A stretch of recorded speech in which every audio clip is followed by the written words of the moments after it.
হরে কৃষ্ণ বন্ধুরা, শুভ দুপুরবেলা। চলে এসেছি বৃহস্পতিবারের পুজো নিয়ে। আজ বৃহস্পতিবারের পুজো দিতে অনেক দেরি হয়ে গিয়েছে, কারণ ঘর ঝাড়া পোছা করছি, যার কারণে পুজোটা দিতে অনেক দেরি হয়ে গিয়েছে। ঘর ঝেড়ে টেরে পুজো দিতে এসেছি। পুজোয় বসে দেখি আমার ছেলে এই ফলটা নাকের ভিতরে ঢোকায় সিক্কের পাত্তি পাত্তি আসছে। পরে আমি এটাকে বের করে দিয়েছি। আমি এটা ভিডিও করতে পারতাম, কিন্তু আমার ছেলে খুব কান্না করছিল। আর আমার কাছে বিপদ, এই ছোটোখাটো মানে অনেক বড় বিপদ। আমি বাচ্চাদের নিয়ে কোনো রকম রিস্ক নিতে চাই না।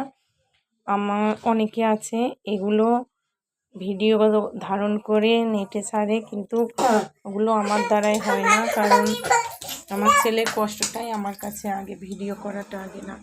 ঘর ঝাড়া পোছা কারণে সেইভাবে গোছাতে পারিনি।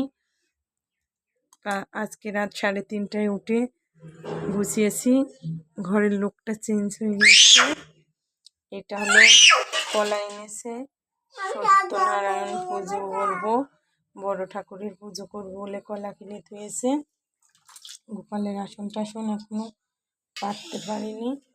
আমি রেকটা গুছিয়েছি, কালকে রাত 3:30টার সময় উঠে কাজ সারছি। অনেক কাজ হচ্ছে না। ভালো থেকো বন্ধুরা, শুভ দুপুর। ধন্যবাদ সবাইকে।